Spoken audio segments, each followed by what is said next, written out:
নমস্কার। যুক্তি তর্ক সঙ্গে অর্কয় আপনাদের স্বাগত। আপনাদের সঙ্গে আমি অর্কপ্রভ সরকার। 9 সেপ্টেম্বর সুপ্রিম কোর্টের আরজিকর মামলা শুনানি ছিল। বহু মানুষ লাইভ স্ট্রিমিং দেখেছেন। 3 ঘন্টার বেশি সময় ধরে শুনানি হয়েছে।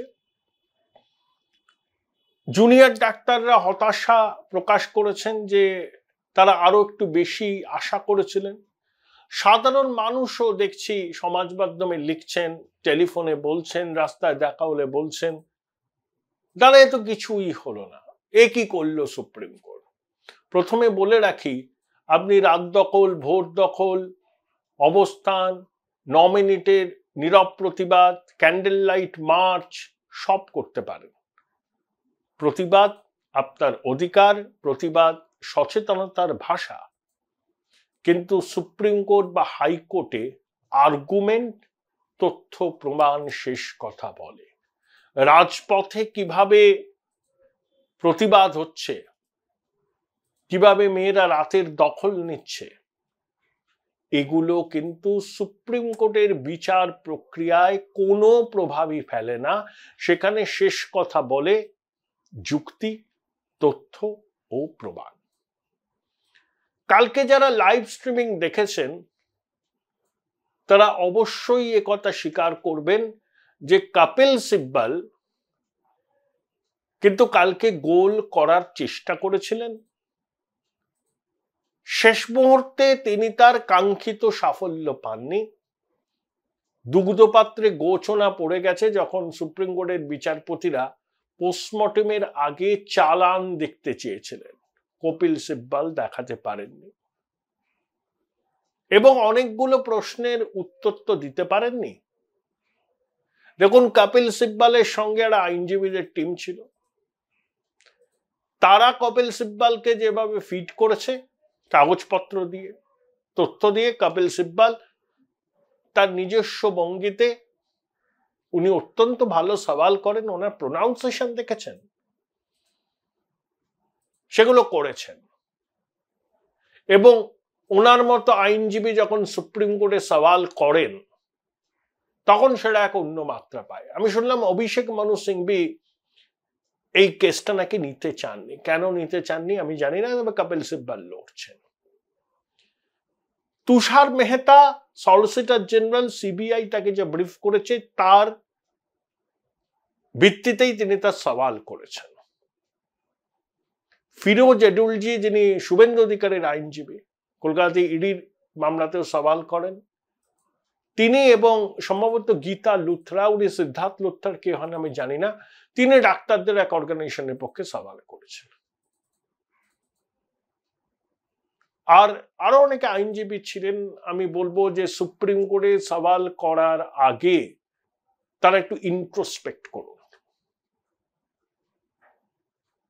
না হলে তারা তাদের ক্লায়েন্টদের মর্যাদা রক্ষা করতে পারবেন না কোর্টে। ইন্ট্রোস্পেকশনটা ভীষণ জরুরি এবং সুপ্রিম কোর্টে কিন্তু হল্লা করার জায়গা নয়। আইনজীবীদের কয়েকজন এটা বুঝলে পরে আমার ভালো হয়। আমি নাম করব না, সবাই জানেন। এক, ফিরোজ এডুলজি; 2, গীতা লুথরা; এবং অবশ্যই সলিসিটর জেনারেল তুষার মেহতা। তারা কপিল সিব্বল এন্ড তার টিমের এগেনস্টে লড়াইটা করেছেন। এবং ফিরোজ এডুলজি যে প্রশ্নটা তুলেছিলেন যে 6টার পরে ময়নাতদন্ত করা সম্ভব নয়, কোনো আইনে নেই, সুপ্রিম কোর্ট শুনল উইথ র্যাপ্ট অ্যাটেনশন। এবং গীতা লুথরা যে সুন্দরভাবে তার বক্তব্য তুলে ধরছিলেন, প্রণিধানযোগ্য। কিন্তু বাকিরা কি করলেন? এখানেই প্রশ্ন, যেখানে কপিল সিব্বলের মতো আইনজীবী উইথ ব্যাটারি অফ লয়ার্স সওয়াল করছেন রাজ্য সরকারের হয়ে। কপিল সিব্বল তো বললেন যে 23 জন মারা গেছেন চিকিৎসা না পেয়ে, এই হয়েছে, সরকারি স্বাস্থ্য পরিষেবা ভেঙে পড়ছে। তখন কিন্তু চন্দ্রচূড়, তার মাননীয় প্রধান বিচারপতি, তার সিদ্ধান্তটা বললেন যে 10ই সেপ্টেম্বর বিকেল 5টার মধ্যে কর্মবিরতি প্রত্যাহার করে কাজে যোগ দিতে হবে। আচ্ছা, এই যে 23 জন মারা গেছেন বিনা চিকিৎসায়, এত পেশেন্ট আউটডোরের ফ্যাসিলিটি পাননি, এত অস্ত্রোপচার বাতিল হয়েছে, রাজ্য সরকার বলছে, কপিল সিব্বল বলছেন, তার পাল্টা কাউন্টার কেন করা হয়নি? এটা তো প্রশ্ন।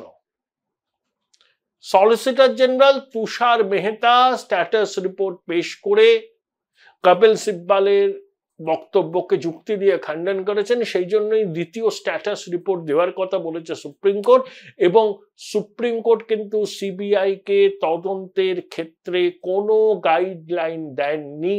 অর্থাৎ সিবিআই তার মতো করে যে তদন্ত করেছে, সেই তদন্ত অগ্রগতিতে সুপ্রিম কোর্ট কিন্তু সন্তোষ প্রকাশই করেছে। তারা আর একটা স্ট্যাটাস রিপোর্ট চেয়েছে। যদি স্ট্যাটাস রিপোর্ট দেখে সুপ্রিম কোর্ট অসন্তোষ প্রকাশ করত, তাহলে তারা পরিষ্কার সিবিআই কে ডাইরেক্টিভ দিত, এইভাবে করুন।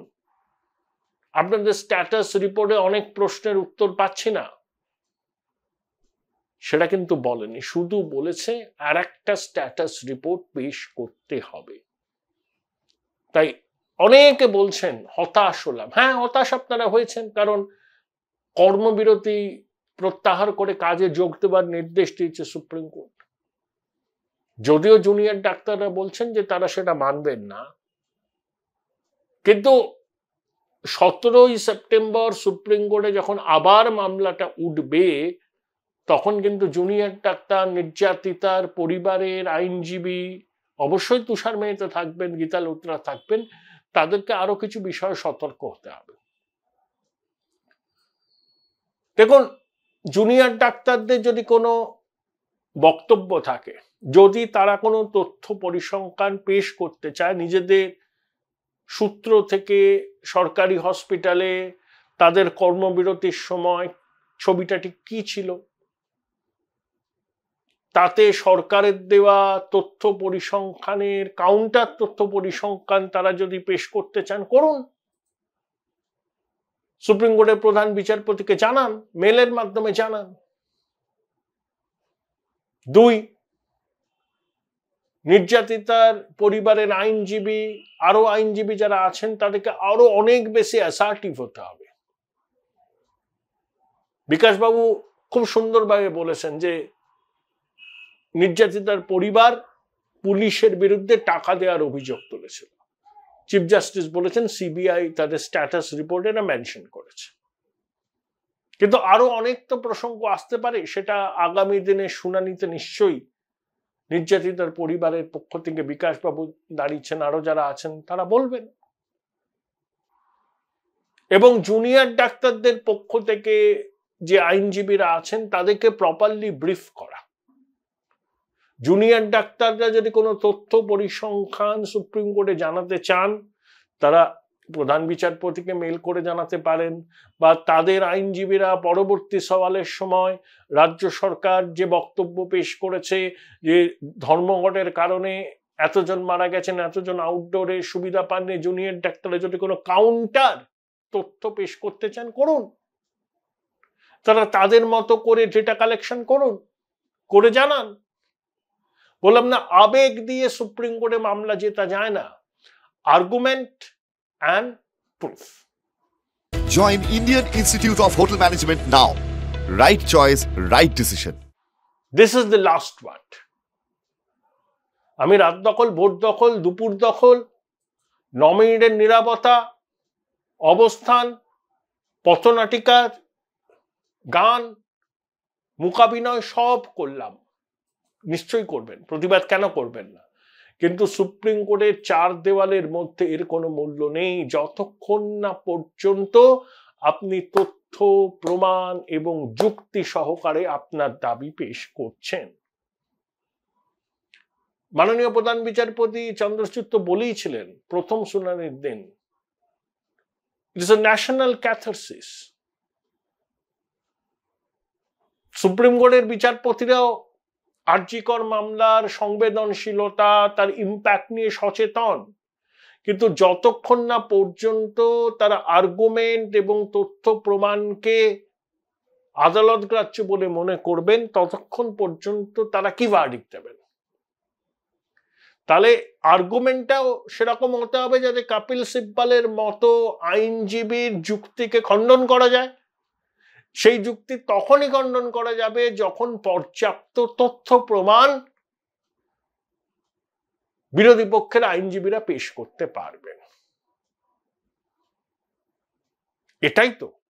এবং তাহলে এই লুপহোলস গুলোকে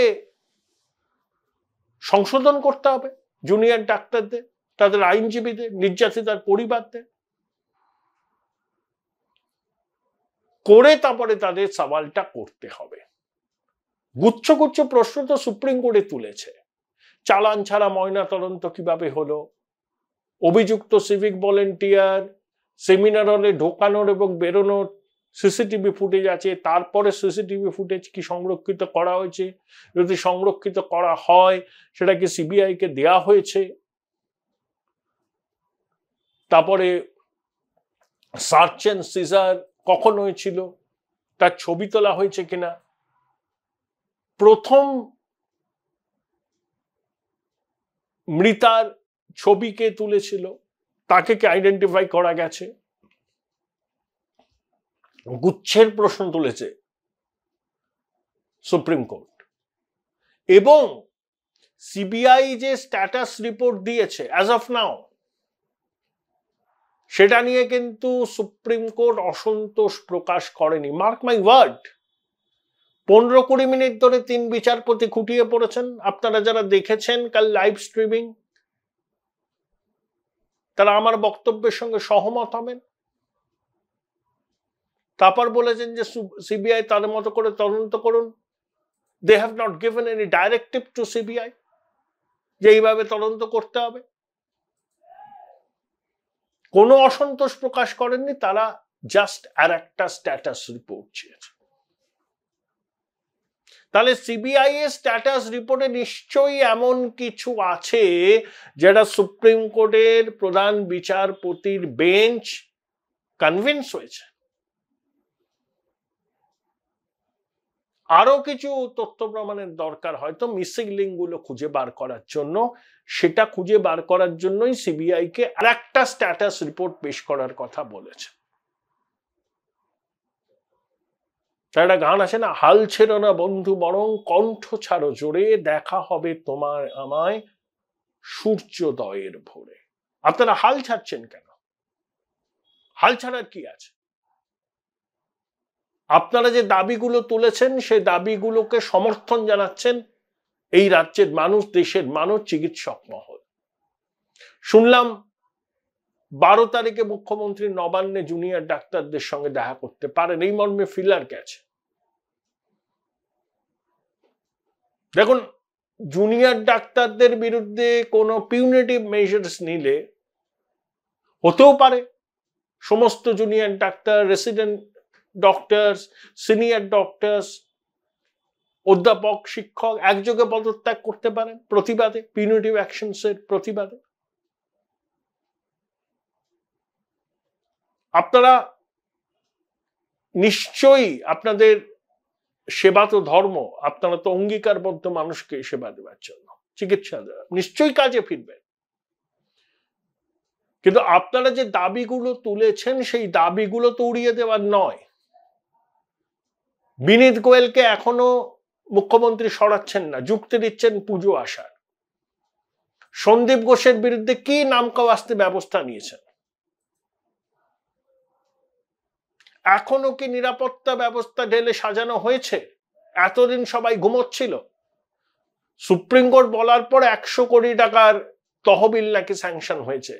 তা তহবিল স্যাংশন হওয়া, কাজ শুরু হওয়া, এর মধ্যে অনেক সময় আছে, লেগে যায়।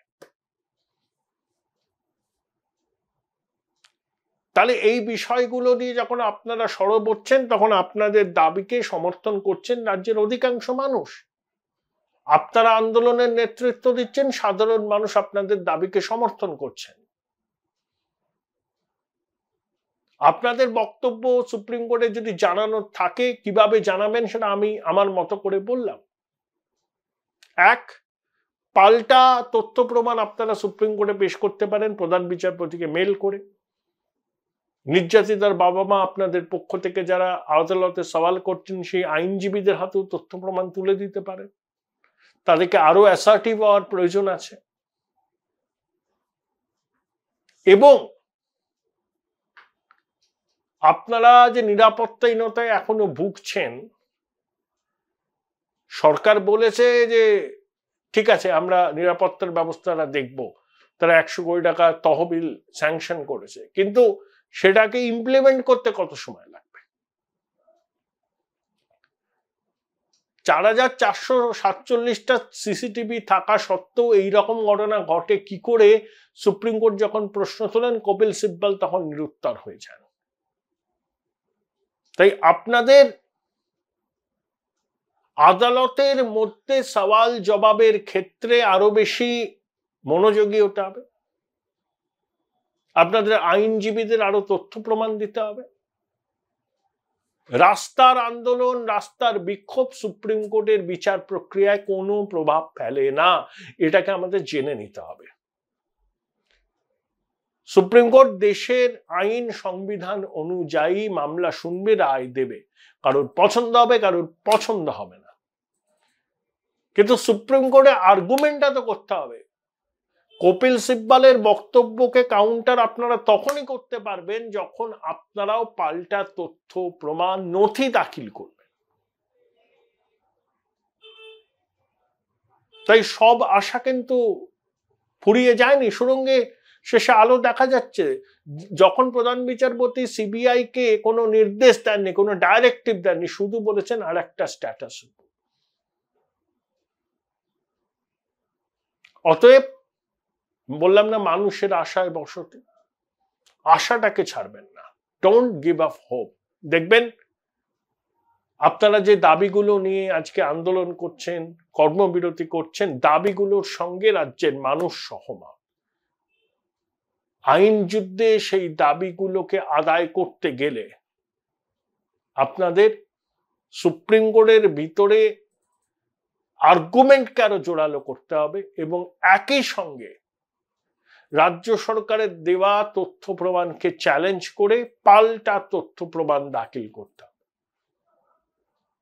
এটা যদি আপনারা করেন তাহলে আমার মনে হয় যে আপনাদের শেষ পর্যন্ত আশাহত হওয়ার কোনো কারণ ঘটবে না।